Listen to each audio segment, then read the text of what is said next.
I find myself to be quite naive, like the way I've come to look at myself, and part of that has been resolved because of experiences with the world. But how to stomach it, how to really integrate and to feel it, that everything is part of me, all the horrendous things that are happening around me, all the pain we are inflicting upon each other.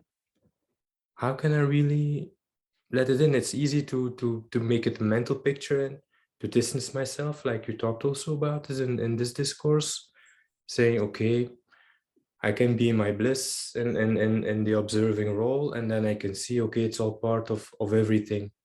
But to really stand inside life, to really feel life, and to feel the pain and the trauma and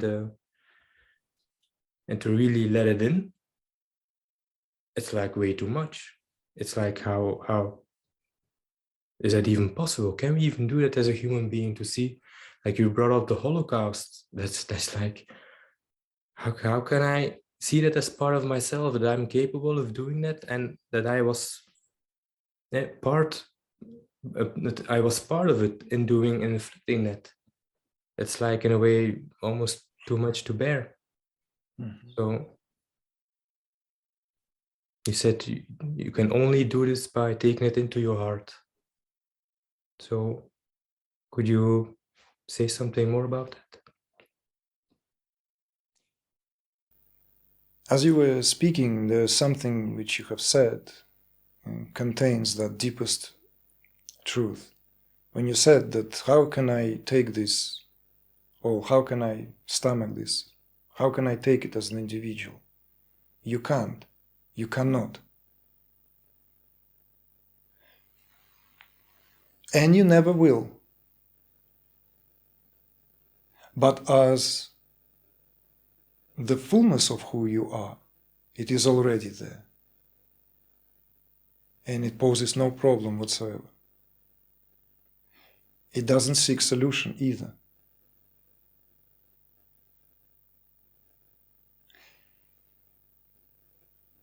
And so this is also a humbling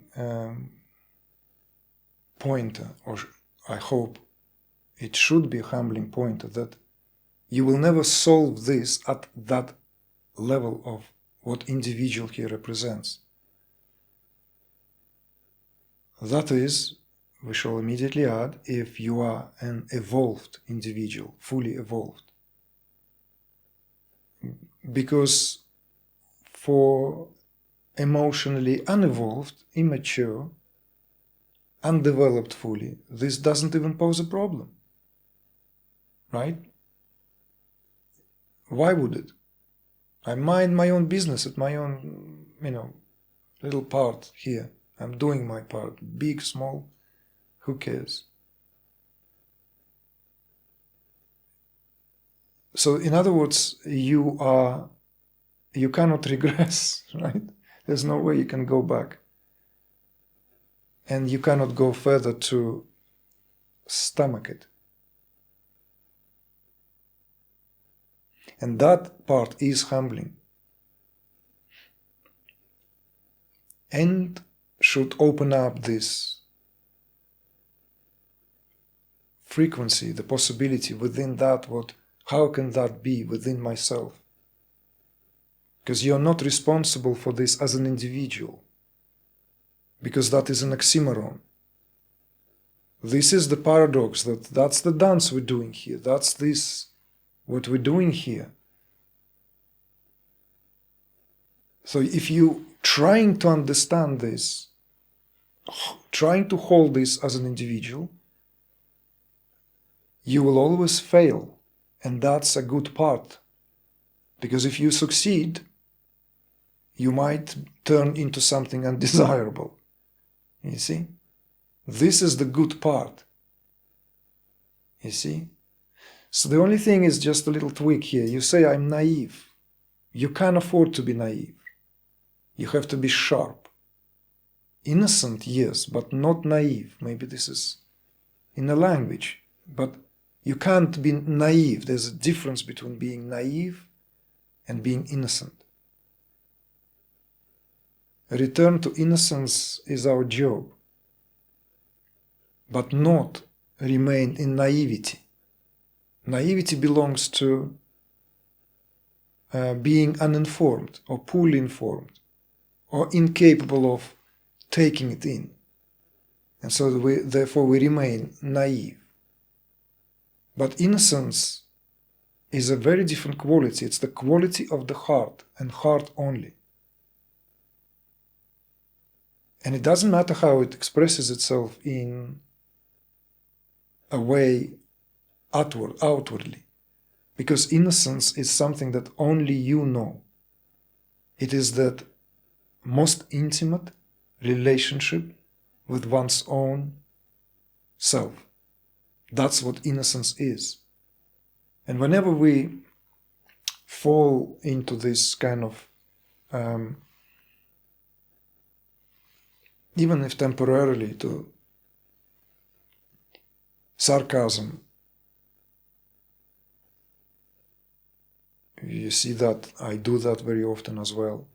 We should always be fully aware that that should never be at the expense of that innocence of the heart, which holds it always in perfect equipoise. So again, you said also that partially this was somehow answered in perhaps my exchanges earlier on, right? When I reflected this, that we cannot stomach it, but the heart is the only place. And at the heart level, there is no problem at all, because the heart doesn't know other. And in that, what here is, as it doesn't know other, it doesn't know the division. But one needs to learn to trust that. And that at times is scary, because it has this quality of the bottomless pit. It has void-like quality, because the heart is like a cave. But not cave as a cave you sit in a claustrophobic space. I'm not talking about Plato's cave. I'm not talking about Altamira or Lascaux caves with great paintings. I'm talking about the cave of the heart. And the cave of the heart is as vast as the skies. Vast. Everything happened there already, in that vastness of your heart. Everything. Everything happened there, and always happening.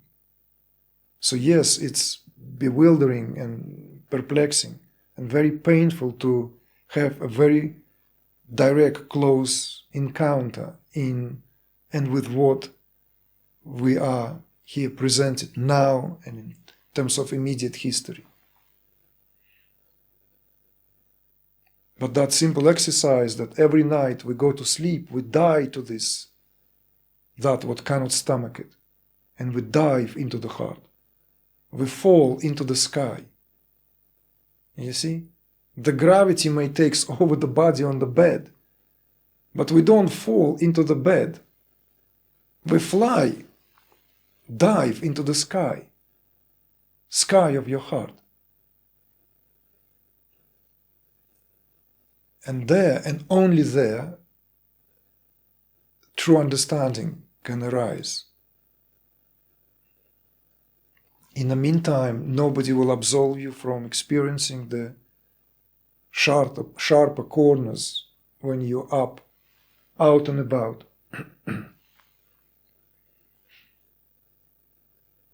Because that also is what here is being at play. This is a part where you cannot just resign. You cannot just, I don't want these lines. I want to get off the stage.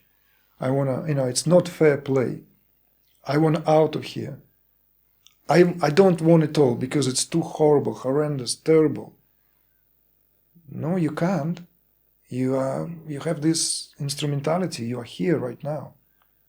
So you feel it, you see, and this is where what I call this, that dance of Shiva. This is what the dance of Shiva here represents. The drums and everything, all the lights lit in that circle, all the flames.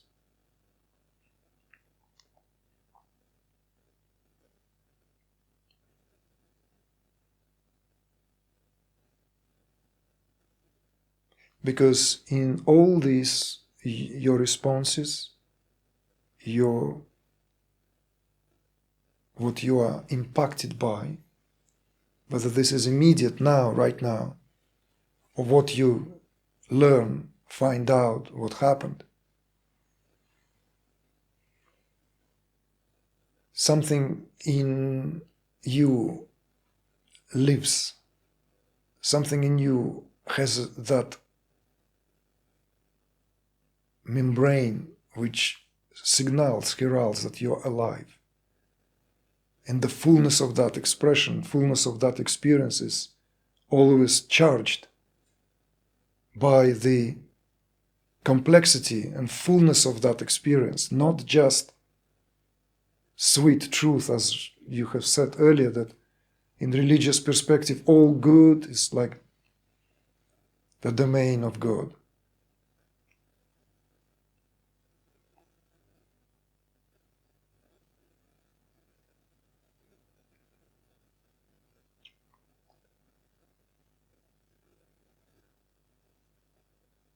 And that because you are not absolved from feeling it. You are being cooked. You think you cannot stomach. You think you cannot stomach it. But you are actually in a cauldron. You are being cooked. You are being cooked, not you trying to understand that. You're trying to cook it. And that's what it is, what we all are here, that's what we're all doing. We're being ready, softened, cooked fully. Now you said this, and this maybe will somehow be a fitting, because a lot of stories were brought in, including the encounters. I actually physically met with people who have known the horror of war, including those who have known the horror of the Holocaust, and conversed with them, including those who were persecuted. I had that an incredible, extraordinary privilege just by virtue of how life threw me here and there. And in one particular example, of which I have maybe mentioned before, this painter who was in the Auschwitz and first went to Israel when it was found again, and spent there some years and couldn't stand the policy and everything. And this is not what these people died for, and went to live in Paris. When he painted and when he spoke, there was no bitterness, no anger. There was no hatred either. What was a fully cooked individual who might have been in a very exalted state of consciousness, but it's just destiny would have it that he would express it in a different way. So the language of painting and his very bizarre way of interaction with the world.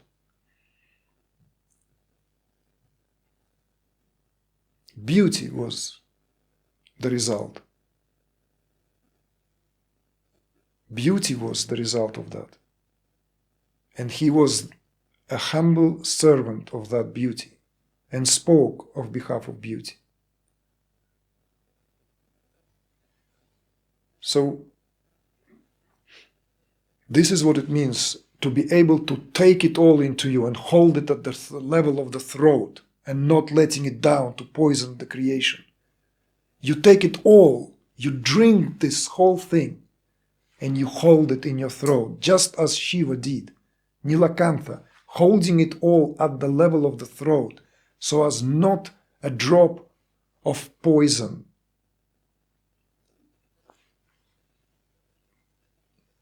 spoils the creation. You see?